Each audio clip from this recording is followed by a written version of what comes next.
प्रिय विद्यार्थियों, BA part second की ऑनलाइन क्लास में आपका स्वागत है। ये अपना तीसरा वीडियो है जिसमें हम ब्रिटिश संविधान का अध्ययन कर रहे हैं। इससे पूर्व के 2 वीडियो में आपको ब्रिटिश संविधान के विकास की ऐतिहासिक पृष्ठभूमि और उसकी विशेषताओं का अध्ययन कराया गया। आज हम ब्रिटिश संविधान में अभिसमय और वैधानिक परंपराओं के बारे में अध्ययन करेंगे। तो सबसे पहले हम ये देखते हैं कि अभिसमय क्या है, किसे कहते हैं अभिसमय। अभिसमय रीति रिवाजों, प्रथाओं, परंपराओं, लोकाचारों, रूढ़ियों, आदतों, स्वभाव, पूर्वोदाहरणों, अभ्यासों एवं चलन का ऐसा समूह है जो शासन को सरलता और सुविधापूर्वक चलाने में सहायक है। आ रहा है समझ में कि अभिसमय क्या है? जो रीति रिवाज, परंपराएं, प्रथा, रूढ़ियां हैं, उसे ही जो है ब्रिटिश संविधान में जो है अभिसमय की संज्ञा दी गई है ना। तो ये सब जो अभिसमय है इसके बारे में हरमन फाइनर ने कहा है कि अभिसमय राजनीतिक आचरण के वे नियम हैं जिनकी स्थापना नियमों, परिनियमों, न्यायिक निर्णयों या संसदीय परंपराओं के अंतर्गत नहीं होती, बल्कि इनसे पृथक, इनके पूरक के रूप में और इनसे विभिन्न उद्देश्यों की पूर्ति के लिए होती है ना। तो ये है अभिसमय। अब हम देखते हैं कि अभिसमय की जो परिभाषा दी गई है ना, डाइसी ने क्या दी गई है कि अभिसमय संविधान संबंधी नैतिकता के आदेश हैं, और इसकी पूरी परिभाषा देते हुए कहा है कि संविधान के अभिसमय वे रीति रिवाज अथवा समझौते हैं जिनके अनुसार पूर्ण प्रभुत्व संपन्न विधानमंडल के विभिन्न अंगों को अपने विवेकाधारित अधिकारों का प्रयोग करना चाहिए, चाहे वे सम्राट के परमाधिकार हो या पार्लियामेंट के विशेषाधिकार। ऑग नाम के जो विद्वान हैं उनके अनुसार अभिसमय उन समझौतों, आदतों या प्रथाओं से मिलकर बनते हैं जो राजनीतिक नैतिकता के नियम मात्र होने पर भी बड़ी से बड़ी सार्वजनिक सत्ताओं के दिन प्रतिदिन के संबंधों और गतिविधियों के अधिकांश भाग का नियमन करते हैं। इन विभिन्न विद्वानों के द्वारा जो परिभाषाएं की गई हैं उनके आधार पर अभिसमय के जो प्रमुख लक्षण इंगित होते हैं वो इस प्रकार से समझ सकते हैं। हम क्या समझ सकते हैं कि पहला, इनका स्रोत संसद की कानून निर्मात्री शक्ति न होकर प्रथाएं होती हैं। जब ये प्रथाएं धीरे धीरे प्रयोग में आते आते अपनी उपयोगिता के आधार पर प्रशासन में स्थायित्व प्राप्त कर लेती है, तभी उनका स्वरूप अभिसमयों का होता है। दूसरी बात क्या आती है कि इनका पालन न्यायिक मान्यता के कारण न किया जाकर लोकमत, पारस्परिक सहमति और उपयोगिता के कारण किया जाता है। और तीसरी विशेषता कि न्यायिक मान्यता प्राप्त न होने पर भी इनका पालन कानून के समान पवित्र भावना के साथ किया जाता है ना। तो इस तरह से ये लिखित अमेरिकी राष्ट्रपति के निर्वाचन की प्रत्यक्ष पद्धति, राष्ट्रपति की कैबिनेट पद्धति, समिति प्रणाली, राजनीतिक दलों का विकास और अलिखित दोनों ही प्रकार के संविधानों में पाए जाते हैं, है ना। तो ये ऐसा नहीं है कि ब्रिटेन में ही पाए जाते हैं, बल्कि लिखित और अलिखित दोनों ही प्रकार के संविधानों में ये पाए जाते हैं, क्योंकि ये एक परंपराएं हैं जो परिपाटी बन गई है लंबे समय से, उसी को जो अनुसरण किया जाता है तो ये अभिसमय बन जाते हैं। अतः संविधान की अपूर्णताओं को दूर करने, नवीन स्थितियों की व्यवस्था करने तथा सामान्य नियमों की व्याख्या करने के लिए इनका विकास होता है। अब हम आते हैं कि कानून और अभिसमय में क्या भेद है ना। व्यवहारिक प्रशासन के क्षेत्र में यद्यपि अभिसमयों का कानून की भांति ही पालन किया जाता है, लेकिन कानून और अभिसमय में महत्वपूर्ण भेद होता है और अभिसमय की प्रकृति को समझने के लिए इसे जान लिया जाना चाहिए, है ना।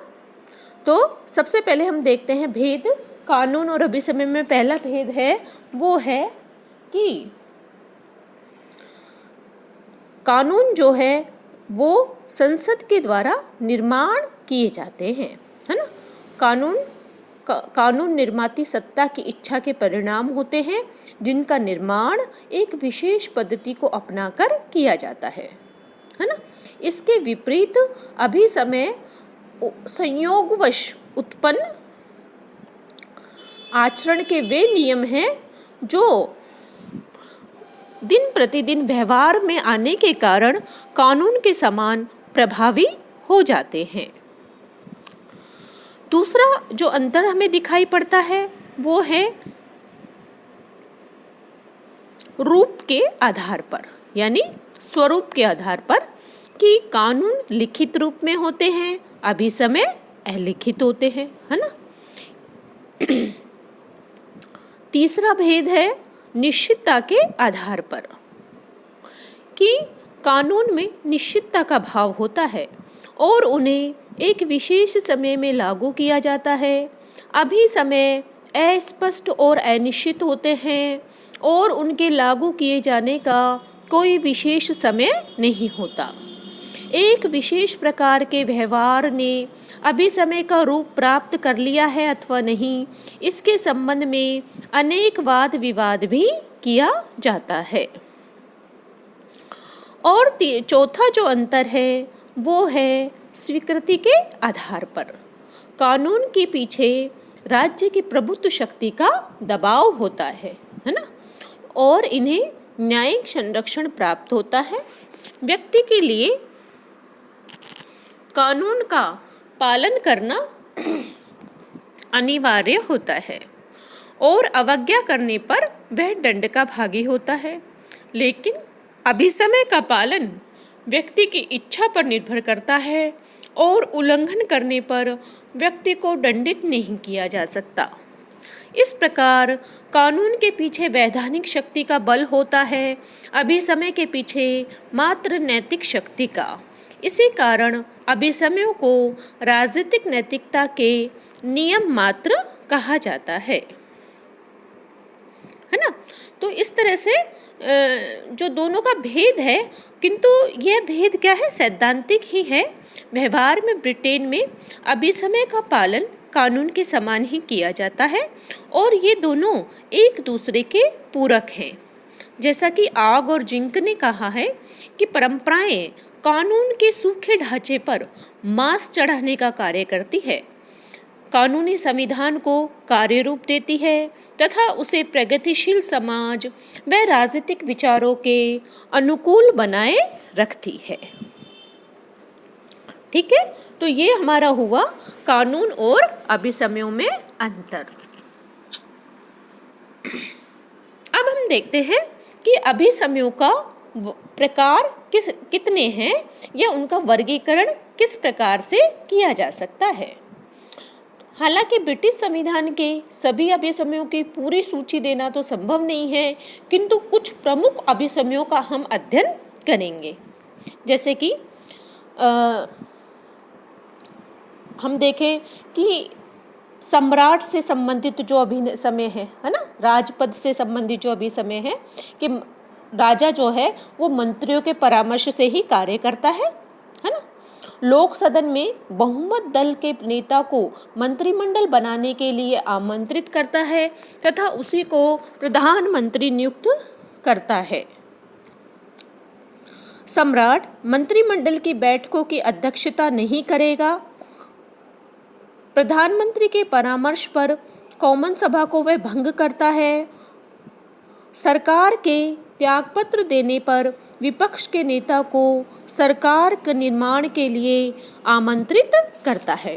तो ये कैसे है, राजपद से संबंधित अभिसमय, है ना, कि ये एक परंपरा बनी हुई है कि सम्राट ऐसा करेगा। दूसरा है मंत्रिमंडल से संबंधित अभिसमय, है ना। इसके अनुसार प्रधानमंत्री कॉमन सभा का सदस्य होना चाहिए। बहुमत दल का नेता प्रधानमंत्री बनता है, वह अपने दल का जो सदस्यों में से मंत्रिमंडल का गठन करता है। इसी तरह सामूहिक उत्तरदायित्व के सिद्धांत के आधार पर वह कार्य करता है और मंत्रिमंडल की कार्यवाही और निर्णय गुप्त रखे जाते हैं। तो ये है मंत्रिमंडल से संबंधित अभिसमय। तीसरा है संसद से संबंधित परंपराएं। संसद का अधिवेशन वर्ष में एक बार अवश्य होना चाहिए, है ना। वित्त विधेयक को पहले कॉमन सभा में पेश किया जाना चाहिए। लाड़ सभा का अधिवेशन जब अपील के रूप में होता है तब कानूनी लाड़ों को ही उसमें अवश्य सम्मिलित होना चाहिए। आ रहा है समझ में कि ये कैसे है, संसद से संबंधित जो परंपरा बनी हुई है वो स्पीकर निर्दलीय और निष्पक्ष होना चाहिए। एक बार स्पीकर बनने के बाद कोई सदस्य उस समय तक अपने पद पर बना रह सकता है जिस समय तक वह रहना चाहता है। स्पीकर अपने निर्वाचन क्षेत्र से निर्विरोध चुना जाता है। वह अपने निर्णायक मत का प्रयोग बहुत कम और इस प्रकार करता है कि संसद स्वयं निर्णय कर सके। कानून बनाने से पहले प्रत्येक विधेयक के 3 वाचन आवश्यक हैं, है ना। धन विधेयक को सबसे पहले लोक सदन में ही शुरू किया जाए। संसद के दोनों सदनों के अधिवेशन के बीच में 1 वर्ष से अधिक समय का अंतर नहीं होना चाहिए। ये कौन से हैं, अपने संसद की परंपराओं से संबंधित अभिसमय हैं। अगला है राष्ट्रमंडल से संबंधित परंपराएं। राष्ट्रमंडल के सम्मेलन का औपचारिक उद्घाटन राजा या रानी करेंगे, है ना। ये राष्ट्रमंडल से संबंधित अभिसमय है या परंपराएं हैं। दूसरा, स्वतंत्र उपनिवेशों के संबंध में ब्रिटिश संसद संबंधित उपनिवेशों की संसद की सहमति से ही किसी कानून का निर्माण कर सकती है। राष्ट्रमंडल संबंधी विषयों पर राजा अपने राष्ट्रमंडलीय मंत्री के परामर्श के अनुसार ही कार्य करेगा। तो इस तरह से ये राष्ट्रमंडल से संबंधित अभिसमय है ना। अब हम ये देखते हैं कि इन अभिसमयों के पीछे अनुशस्ति यानी इनके पालन के क्या कारण हैं, कि क्यों लोग इनका पालन कानून के समान ही करते हैं, है ना। तो इसके पीछे कौन सी अनुशस्ति है ना। तो अभिसमयों को क्योंकि ये तो ना तो कानून निर्मात्री सभा के परिणाम होते हैं और न ही इसे न्यायिक मान्यता होती है, ऐसी स्थिति में स्वाभाविक रूप से ये प्रश्न उठता है कि इनका पालन क्यों किया जाए। डायसी का मत है कि अभिसमय और कानून परस्पर घनिष्ठ रूप से संबंधित हैं। यदि किसी भी अभिसमय का उल्लंघन किया जाता है तो इसे कानून का उल्लंघन हो जाता है या इस उल्लंघन को कानून की क्षति पहुंचती है। क्योंकि कानून का उल्लंघन नहीं किया जा सकता, अतः अभिसमयों का पालन करना ही होता है ना। तो इनके पालन का आधार जो है, किंतु डायसी ने जो बात कही है उस संबंध में कानून के उल्लंघन को जो जन्म देता है, यह बात सभी अभिसमयों के संबंध में नहीं की जा सकती, क्योंकि अनेक ऐसे अभिसमय हैं जिनके उल्लंघन से कानून भंग नहीं होता, है ना। तो इस संबंध में मतलब अलग अलग विचार हमें देखने को मिलते हैं। लॉस्की का कहना है कि परंपराओं का पालन किए जाने के 2 कारण हैं, है ना, कि ये प्रचलित संवैधानिक सिद्धांतों के अनुरूप और उसके क्रियान्वयन में सहायक है ना।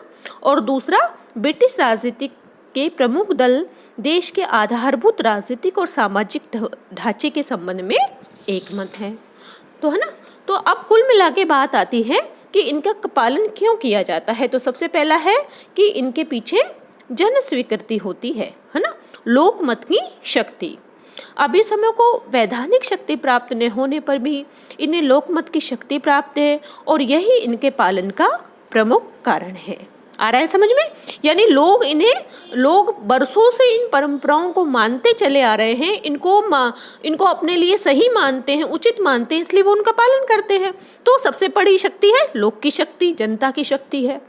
दूसरी बात है उपयोगिता, है ना, क्योंकि इनके द्वारा संविधान जो है गतिशील बन जाता है और बदली हुई परिस्थितियों के अनुसार अपने आप को ढाल लेता है, तो ये उपयोगी भी है। अगली जो बात आती है वो है लोकतांत्रिक व संवैधानिक ढांचे सरकार के अनुरूप, है ना।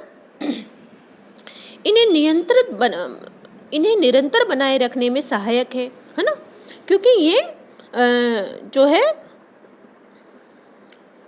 लोकतांत्रिक और संवैधानिक सरकार की जो है अनुरूप है। दूसरा, राजनीतिक दलों में मतैक्य है इनको लेके, है ना। ब्रिटेन के दलों में ब्रिटेन के आधारभूत जो राजनीतिक ढांचे के संबंध में मतैक्य है, वही बात आ रही है जो लास्की ने कही थी, है ना। और इन सभी अभिसमयों का पालन करने का यही एक कारण है ना। फिर ब्रिटिश जाति की राजनीतिक जागरूकता, है ना, इसके पीछे लोकमत की शक्ति तो है ही, साथ साथ ही ब्रिटिश जनता राजनीतिक दृष्टि से भी बहुत अधिक जागरूक है। इसी कारण अभिसमयों के उल्लंघन का प्रश्न ही नहीं उठता।